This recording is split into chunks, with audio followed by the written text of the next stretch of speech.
Salam sejahtera dalam kasih Kristus kepada seluruh umat Tuhan yang saya sapa dimanapun Anda berada saat ini. Hari ini saya menyampaikan sebuah perenungan yang penting dalam situasi hari-hari kita hari ini yang mungkin kita sebut sulit. Tapi ini kebenaran tidak bisa dihalangi oleh kesulitan.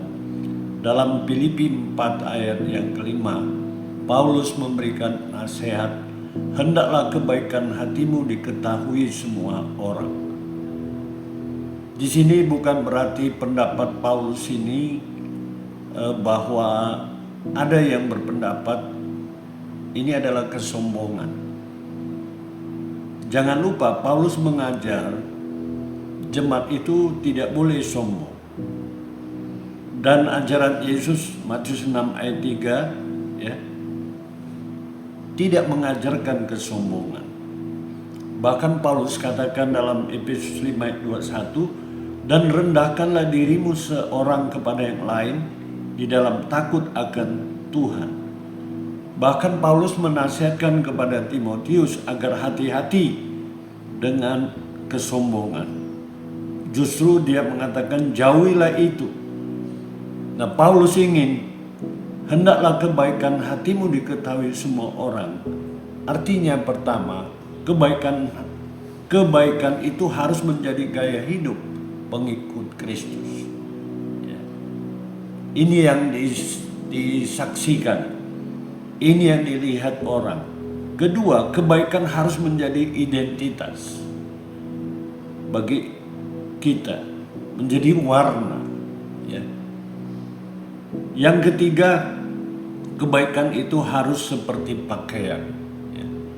Berpakaian rapi, berpakaian sopan ya. Jadi kebaikan itu ditampilkan seperti itu.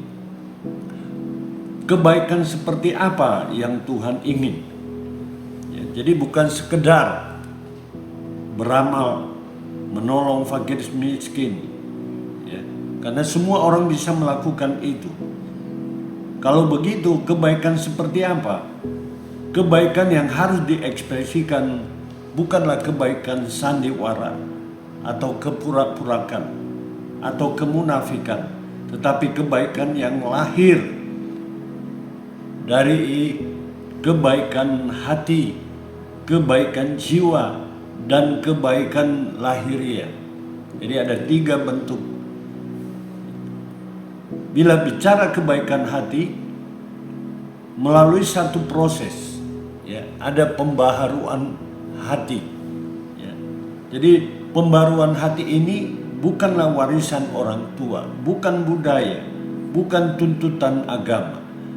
Jadi kebaikan yang Tuhan mau adalah produk firman Allah, adalah produk Roh Kudus, karena perjumpaan kita, karena hubungan kita dengan Tuhan. Saya memberi contoh Sakeus. Siapa Sakeus? Sakeus adalah pemungut cukai yang jahat, kejam, tidak berperasaan. Ia memperoleh kekayaan dengan segala cara. Tapi setelah Sakeus bertemu dengan Yesus, Sakeus memiliki kebaikan hati. Apa yang dia ekspresikan kebaikan hatinya? Dia mengizinkan Tuhan singgah di rumahnya. Hatinya yang tadinya jahat berubah. Hatinya yang kejam berubah. Ya, perasaan dia yang tidak baik berubah.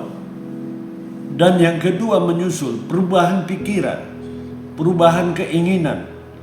Awalnya ya, keinginan dia hanya soal finansial, harta dunia. Tapi setelah ketemu Tuhan, pikiran dia berubah.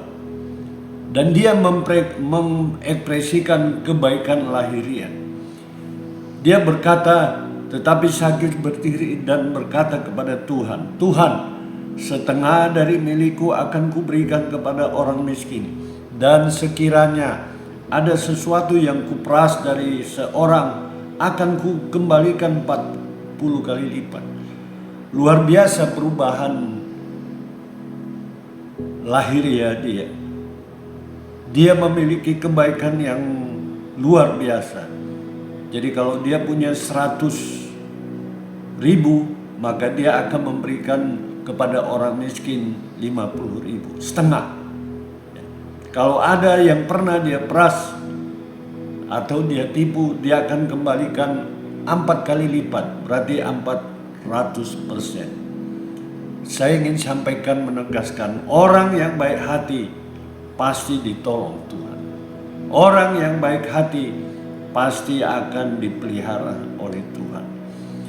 Pesan terakhir dari Paulus di Galatia 6 ayat 10, janganlah kamu jemu-jemu berbuat baik.